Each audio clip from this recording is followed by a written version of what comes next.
35 చిన్న కథ కాదు. సురేష్ ప్రొడక్షన్స్ తెలుగు పరిశ్రమలో అత్యధిక చిత్రాలు తీసిన ప్రొడక్షన్ హౌస్ గా లిమ్కా బుక్ ఆఫ్ రికార్డ్స్ లో చోటు సంపాదించారు.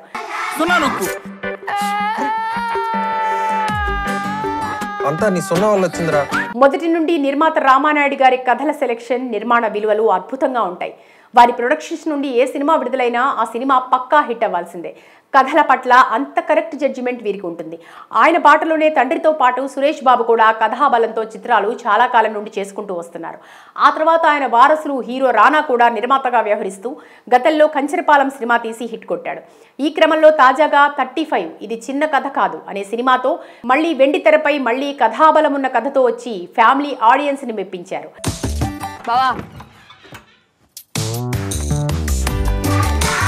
అయితే కొద్ది రోజుల క్రితం విడుదలైన ఈ సినిమా ప్రస్తుతం మంచి టాక్ తో హిట్ చిత్రంగా థియేటర్స్ లో దూసుకెళ్తోంది. మరి ఈ సినిమా ముఖ్య విషయాల గురించి రివ్యూ ద్వారా చూద్దాం. ముందుగా ఈ సినిమా కథ విషయానికి వస్తే, తిరుపతిలో ఒక చిన్నపాటి middle class family Satyaprasad, Vishwadev Rachakonda, తన భార్య సరస్వతి, హీరోయిన్ నివేదిత థామస్, ఇద్దరు భార్యాభర్తలు. వారిద్దరి పిల్లలు అరుణ్ దేవ్ పోతుల. అదంతా కాదురా, మనకంటే పెద్దోడు, మన గ్యాంగ్ లో సెట్టే కాడు. వారి ఇద్దరు పిల్లలు అరుణ్ దేవ్పోతుల, వరుణ్ అభయ్ శంకర్తో కలిసి ఎలాంటి చీకు చింత లేకుండా హ్యాపీ లైఫ్ని సాగిస్తారు. తమ ఇద్దరి పిల్లలకి మంచి భవిష్యత్తు ఇవ్వాలని ఇద్దరు తల్లిదండ్రులు అహర్నిశలు తాపత్రయపడతారు. అయితే వారి పిల్లల్లో ఒక కుమారుడు అరుణ్ వేసే ప్రశ్నలు చాలా లాజిక్గా సమాధానం దొరికేలా లేకుండా ఉంటాయి. దీంతో లెక్కల సబ్జెక్టులో తాను వెనుకబడతాడు. మరి లెక్కల సబ్జెక్టు మూలాన తన జీవితంలో, తన తల్లి సరస్వతి జీవితంలో చోటు చేసుకున్న మార్పులేంటి? ఆ లెక్కల సబ్జెక్టులో మినిమం 35 మార్కులతో అరుణ్ పాస్ అవ్వాలనే సందర్భం ఎలా వస్తుంది? ఈ 35 మార్కుల మూలాన భార్యాభర్తల మధ్య చోటు చేసుకున్న సంఘటనలేంటి? చివరికి ఈ కథ ఎలా సుఖాంతమైంది? దర్శకుడు ఈ సినిమా ద్వారా సమాజంలో ఉన్న తల్లిదండ్రులకి, పిల్లలకి ఎలాంటి మెసేజ్ ఇచ్చారు? ప్రస్తుత సమాజంలో విద్యా వ్యవస్థ ఎలా ఉంది?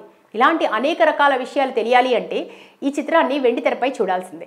ఈ సినిమా గురించి విశ్లేషణగా చూసుకుంటే, కొత్త దర్శకుడు నందకిషోర్ ఈ మూవీని 35 చిన్న కథ కాదు చిత్రం కోసం మొదటి సన్నివేశం నుండి ఎక్కడా తొందరపడకుండా సరళమైన సెట్టింగ్ మరియు సంక్లిష్టమైన సబ్జెక్ట్ని పర్ఫెక్ట్గా సెట్ చేశాడు.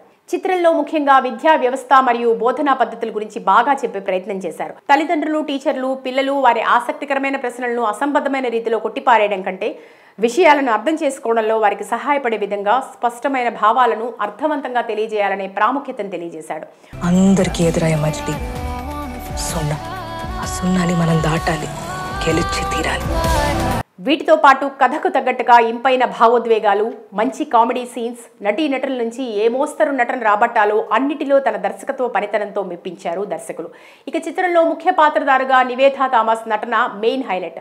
ఆమె తన అద్భుతమైన నటనా నైపుణ్యాన్ని ప్రదర్శించింది. తిరుపతి యాసలో బాగా మాట్లాడి తల్లి పాత్రలో మెప్పించింది. మరోవైపు ఆమె భర్త, పిల్లలకి తండ్రి పాత్రలో రాచకొండ విశ్వదేవ్ బాగా ఆకట్టుకోగలిగారు. నటుడు ప్రియదర్శి టీచర్ పాత్రలో, ప్రముఖ దర్శకుడు కె భాగ్యరాజా స్కూల్ ప్రిన్సిపల్గా, కృష్ణతేజ్ నివేదిత సోదరుడిగా, నటి గౌతమి ముఖ్యమైన పాత్రల్లో తమ పరిధి మేర బాగా నటించారు. ఇక సాంకేతిక పరంగా ఈ చిత్రం సురేష్ ప్రొడక్షన్స్ సమర్పణలో రూపుదిద్దుకోగా వారి నిర్మాణ విలువలు బాగున్నాయి. వారి ప్రొడక్షన్స్లో వచ్చిన ఎన్నో సినిమాల్లో ఈ సినిమా కూడా మరో మంచి సినిమా అని చెప్పొచ్చు.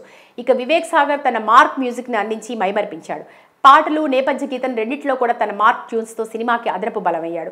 నికేత్ భూమిరెడ్డి ఛాయాగ్రహణం చాలా బాగుంది. చాలా వరకు సహజమైన విజువల్స్, తిరుపతి ప్రాంతాన్ని అందంగా చూపించారు. టీసీ ప్రసన్న ఎడిటింగ్ కూడా నీట్గానే ఉంది. మొత్తంగా ఈ సినిమా కుటుంబ కథా చిత్రంగా ఆకట్టుకుంది. చిన్నపిల్లలు ఉన్న ప్రతి ఒక్క తల్లిదండ్రులు ఈ సినిమా ఖచ్చితంగా చూడొచ్చని చెప్పొచ్చు.